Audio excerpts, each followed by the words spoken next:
Okay, I am Anna Hoskins, and I am in charge of this week's discussion. And the discussion this week is on social networks and interactions for older adults.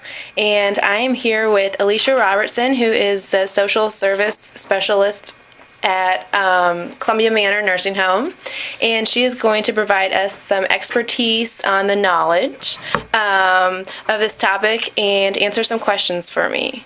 So, Alicia, how important is social interaction for seniors? I believe it's extremely important to keep them connected to life and its interests.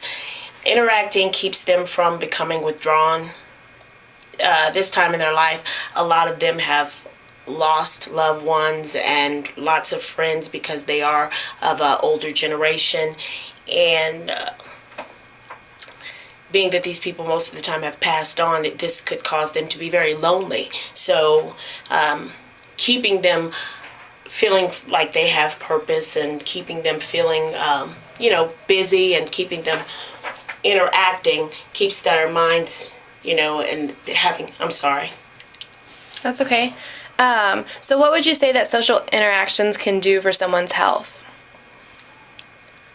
Overall, stress and loneliness can make them very unhappy.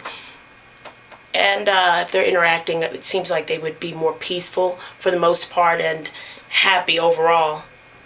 And so it seems like sometimes seniors experience obstacles in receiving the social interactions that they need. And so can you kind of describe what some of these obstacles are? Mentally, sometimes they're dealing with dementia, and they're dealing with different diagnoses that would cause them to not be able to interact with others as well. So you have to kind of get creative and come up with different ideas and different strategies to be able to keep them interacting. And so for people who are not in the nursing home, like the people you work with, but people who are at their homes, do you think that, transportation plays a role in kind of being an obstacle in receiving some social interactions? Most definitely. And so what kind of social activities do residents at Columbia Manor have the opportunity to participate in?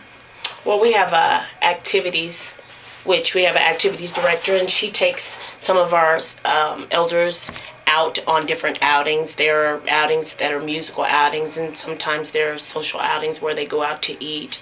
And there's a few that we have taken to different.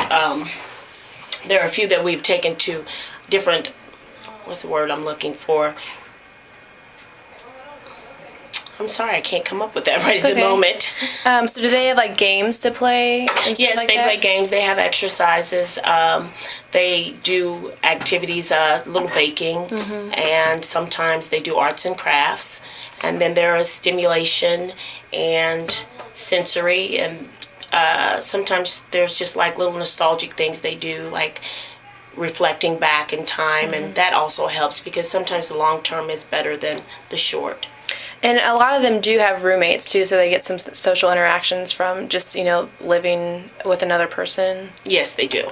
And so what is the visitor policy at the manor? Like, can residents have visitors come in?